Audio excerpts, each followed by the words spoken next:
यत्र यत्र रघुनाथकीर्तनं तत्र तत्र कृतमस्तकाञ्जलिं बाष्पवारि परिपूर्णलोचनं मारुतिं नमत ராட்சசாந்தகம். இப்போ நம்ம சுந்தரகாண்டத்தில் முதல் சருகத்தில் 12 ஸ்லோகங்கள் வரைக்கும் பார்த்துருக்கோம். பாஷ்யம் அதனுடைய தொடர்ச்சியை பார்க்கலாம். 13வது ஸ்லோகம். प्लवंग प्रवरैर्दृष्ट प्लवने कृत निश्चयः ववृथे रामवृत्यर्थं समुद्र इव पर्वसु. அப்போ சமுத்திரத்தை தாண்டறதுக்கு நிச்சயம் பண்ணிட்டு இருக்கார். அப்போ வானரர்கள் பார்த்துட்டு இருக்கும்போதே பருவங்களில் கடல் பொங்கிறது போல ராமனுடைய வளர்ச்சிக்காக வளர்றார் ஆஞ்சநேய சுவாமி. அப்போ ராம விருத்தியர்த்தம் சமுத்திர இவ பர்வசோ, சமுத்திரத்தை தாண்டறதுக்காக ராமனுடைய வளர்ச்சியை போல தானும் வளர்ந்தார் அப்படின்னு சொல்கிறது இந்த ஸ்லோகம்.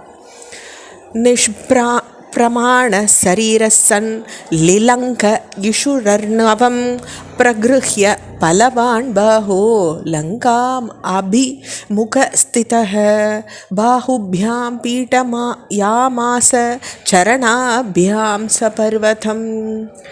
கைகள் ரெண்டையும் நீட்டுறர். லிலங்க ஈஷுரர்ணவம், லங்கையை நோக்கி நின்றுண்டு அளவு கடந்த சரீரத்தோடு விளங்கின அந்த பலவான் கடலை தாண்டறதுக்காக கால்களாலேயும் கைகளாலேயும் மலையை அழுத்துறார் அப்படின்னு சொல்கிறது.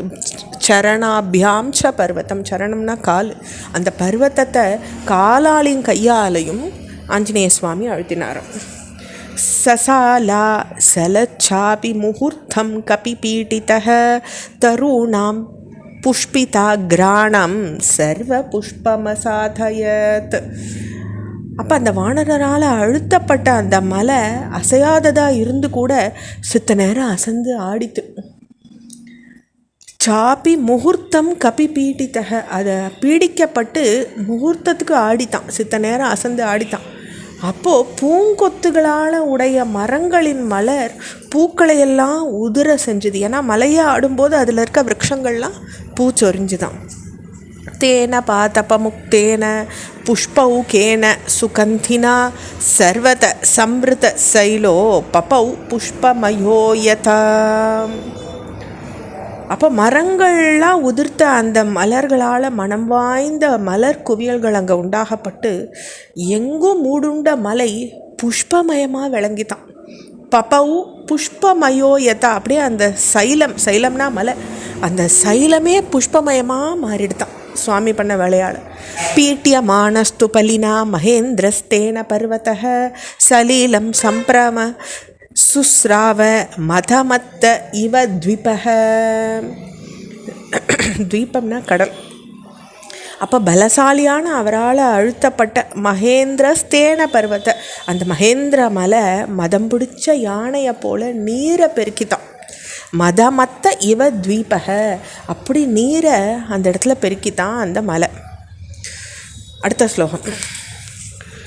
தேன சோத்தம வீரியேன பீட்டியமானச பர்வதः ரீதிர் நிர்வர்த்தயாமாச காஞ்சனாஞ்சன ராஜதீஹி. அப்போ வீரியம் மிகுந்த சுவாமி அவரால் அழுத்தப்பட்ட அந்த மலை மேலும் பொன், மஞ்சள், கருப்பு, வெள்ளை போன்ற ரேகைகளை தெரிய செஞ்சுதான். ரீதிர் நிர்வர்த்தயாமாச காஞ்சனாஞ்சன ராஜதி.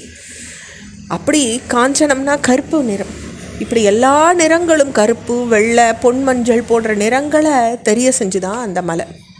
முமோச்ச ச சிலா சைலோ விசாலா சமணசிலாஹ மத்தியமேனார்ஷிஷா ஜுஷ்டோ தூமராஜிரிவானலஹ.